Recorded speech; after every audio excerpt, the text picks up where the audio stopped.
Right, good morning, sir. My name is Elros Ronan Inus.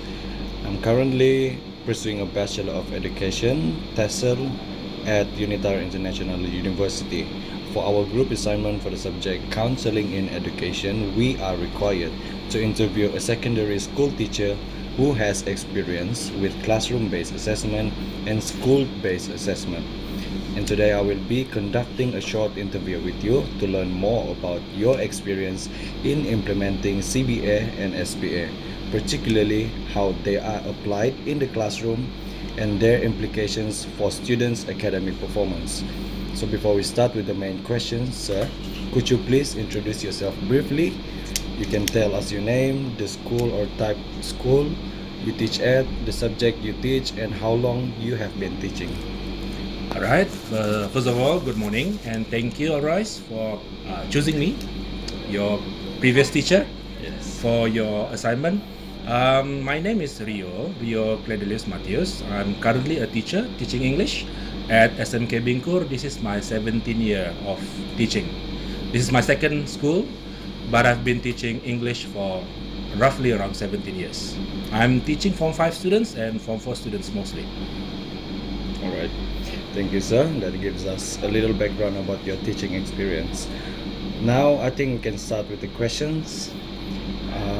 Okay, the first question would be, from your experience as a secondary school teacher, how do you usually implement classroom-based assessment in your classroom, and how does it differ from school-based assessment? I see. That's a very excellent choice of question there, Royce. Here in school, in government school, like SMK Bingkur, we don't really use the term CBA or SBA. We use the term PBD or PBS. So basically, CBA is PBD and SBA is PBS. Pentaksiran bilik darjah as your CBA and pentaksiran berasaskan sekolah as your PBS. So, regarding your question, how do I apply CBA or PBS in my classroom? We can do a lot of activities. You can ask them to, you can give them simple assignment. Ask them to come up with a video, a cooking video, for example. I give them ingredients, I give them the tools, and I give them space. I use the ERT room for them to cook. They will be recording themselves. They will be speaking in English, so I can assess their speaking skills and vocabulary at the same time. So I can assess. So basically, like what I said, CBA, PBS, PBD, berasaskan bilik darjah. I can see their performance and I can track whether they have certain mastery of certain topic or not. So I think that is one of the many examples on how I apply CBA in my classroom. All right, thank you, sir, for explaining that. And moving on to the next question, the second question. What impact do you think CBA and SBA have on students' academic performance? Based on my experience, okay, CBA and SBA is actually the fish and the pond. And the bigger pond there will be your summative assessment. So CBA, the impact of CBA is the students, most of the time, they don't know that they are being assessed. So they are doing it for the sake of education itself. So they want to learn certain particular topic, and then at the same time, I as the teacher can do assessment there and then. As for SBA, it will give them the rough idea. For example, for the whole semester, what have they learned? And then the school-based assessment will be like, here in government school, we use the term like UASA, Ujian Akhir Semester Academic, where we will do some sort of formative assessment so that we can assess their mastery level before the bigger summative examination, which is our SPM. I see. That's quite helpful. Thank you, teacher. Okay, to the next question. What types of assessment methods do you commonly use when conducting CBA? As a language teacher, and I happen to be the head of the language department. So this is what we apply, and all we have to do is basically teach 4 skills: reading, writing, listening, and speaking. So I will choose the skill that I want to cover for one particular day. Hold on. Could you please repeat the question? I'm sorry. I'm lost. What types of assessment methods do you Okay. commonly use? Okay. I've made my choice for the 4 skills, Yes. and then I will give them tasks, be it quizzes, be it presentation, role playing, and other activities. When they do their project, then when they do their task in class, there I can quickly assess their achievement level or their mastery level based on my observation, and when I check their assignments. Oh, right, that's about it. Got it, sir. Mm. Thank you. For the 4th question, how do you use assessment results to identify students who are struggling with their learning? All right. Assessment result and to identify the students who are struggling with their learning. Yes. I think one interesting case I can talk about this one is grammar. When I teach grammar in a very broad manner, for example, I incorporate grammar in their writing tasks, or I incorporate grammar in their speaking tasks. Usually it doesn't help much. It doesn't really help much. But if I teach grammar independently, I give input, I give, as an input, I give them what is the topic for the day is, for example, present tense. There, when I did my classroom-based assessment, I checked where they are getting it wrong. I can easily tackle and apply on how to help them better. I can formulate my next lesson so that it can help them master that particular topic. Right, I see what you mean. That makes sense. Mm. Thank you very much. Right, moving on to the next question, the 5th question. How does CBA help you adjust or improve your teaching strategies? I think I have answered that unconsciously Yeah, in our previous question. questions, right. So yeah, I use my classroom assessment because if you wait the whole semester for SBA, UASA, for example, it will be too late to do corrections with the students. But if we do classroom-based assessment, and then we can pinpoint which part they are weak at. So, instead of giving them one painkiller for all sickness, I can treat which particular sickness are they having. So I think I somehow have answered that question previously.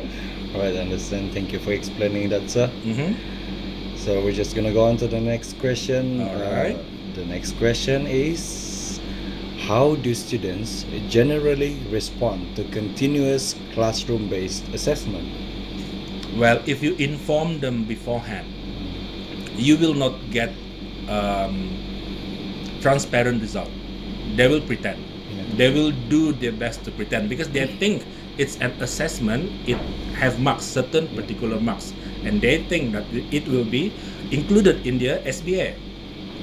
But apparently, CBA, the purpose of CBA, Pentaksiran Bilik Darjah, is for you to check their current mastery level. So most of the time, I'm not informing them that I will be assessing you today. It will be like a very normal classroom where you give your input and then you give them assignment to do, you give them tasks to do, and then there I can take my list. There will be one checklist that we have provided in every panels in my department. We will track, we will somehow assess their performance there and then, so that we will know how to do it better in our next lesson. Alright, that's really interesting. Thank you for sharing that.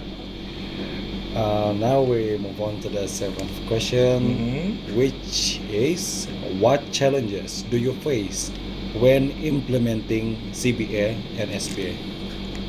SBA, I don't think we will have much challenge there because it's some sort of summative assessment, school level summative assessment. But implementing CBA in a real world, pentaksiran bilik darjah, you need lots and lots of time. And I think time is our biggest threat here. We don't have much time. We have a lot of things to do, and in my position nowadays as the head of the department, I have to think of programs. I have to do some clerical work as admin, one of the admin in the school. So we don't have that luxury of a time to really plan our assessment, to really you wanted to finish your syllabus as fast as you can, but at the same time you want to make sure that your lesson will be meaningful, and at the same time you want to assess them in their classroom itself doing CBA. So I think our biggest challenges would be time. Right, sir. That's a good point. I get it. All right. We move on to the next question. Do you think CBA can help improve students' motivation and participation in learning? If so, why? Yeah, actually yes. Even though we never really come to class and then say, "Hello students, today we will be doing your assessment." Most of us won't be doing that, but we inform them earlier on. The unit bimbingan dan counseling, our school counselor, they will inform our students, especially when they move from Form 3 to Form 4, they will somehow explain how PBD or CBA work, because that also will be their carry marks. It will be stated in their report, all their PAJSK, all their extracurricular marks. This is also part of the bigger SBA evaluation actually, the pentaksiran berasasan sekolah, right?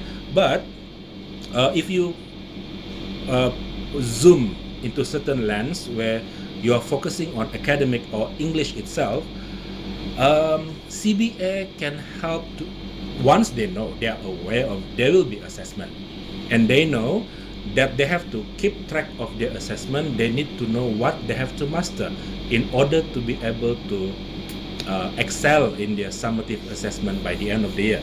So this somehow improves student motivation and participation in learning. If you inform them beforehand, they will be pretentious. They will do their best to know,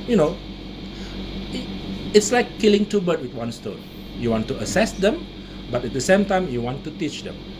So CBA helps to motivate students in that particular angle. Right, that's a good point. So thank you for sharing that. That makes a lot of sense. Right? And for the next question, how do you personally, as a teacher, how do you provide feedback to students based on their assessment results? Right. So this is very interesting. Then again, we don't have the luxury of time, but our principal, Mr. Gilbert, he emphasizes on the implementation of DP. DP is dialogue prestasi.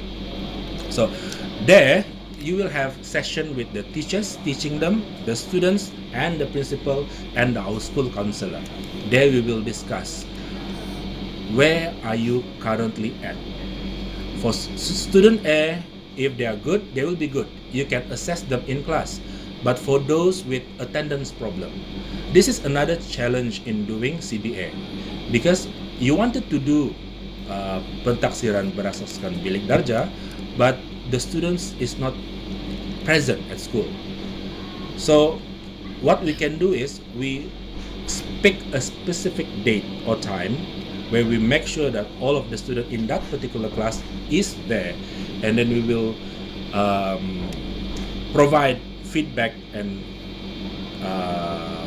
give some sort of mechanism on how to help them better next time. So it's two things. One in the classroom itself, immediate, and then the other one is you are giving them feedbacks through dialogue prestasi. Right, thank you for sharing that, sir. That is very helpful. And for the last question, in your opinion, what improvements could be made to the current CBA or SBA implementation in secondary schools? In terms of improvement, I think the biggest improvement, if I have the chance to speak to our leaders, is first, make sure to not come up with flip-flop policy, right? Because when you are introducing certain policy and then by the end of the day they change it again, the teachers, they need time to adapt. Not only the teachers, the classroom, we need to prepare the classroom. Now, our leaders, I'm not pinpointing name, but they want us to have they are very ambitious about our classroom condition. They want our PDP, our teaching and learning process, to be excellent at that certain level, world level, if they may say. But our classroom is still the same. Our classroom is still whiteboard, chair, and table. The biggest improvement they can give us is actually to give more facility and more freedom for teachers to really plan their teaching and learning, as well as how they are about to be implementing their CBA in class. Because when you give them instruction, where you give them guidelines, but they never give you freedom, enough freedom for the teachers, accountability for the teachers to really implement it, it will be actually a waste. It's a good idea, but it doesn't give huge impact because still limited to classroom, whiteboard, table, and chairs. There's a lot of insights, so that's a very good point, and I totally understand you. Well, that's it for today. All my questions have been answered, and I think that's it, sir. Thank you so much for taking the time to be with me today and for sharing your experiences and your insights with me. I really appreciate the time and effort you have given, and the information you've shared will definitely help me understand more about the topic. And once again, thank you for your cooperation and for being part of this interview. I truly appreciate it, and I hope you have a great day ahead. My pleasure, Alrice. I wish you all the best and good luck in your future endeavors. Good job. Thank you. Thank you.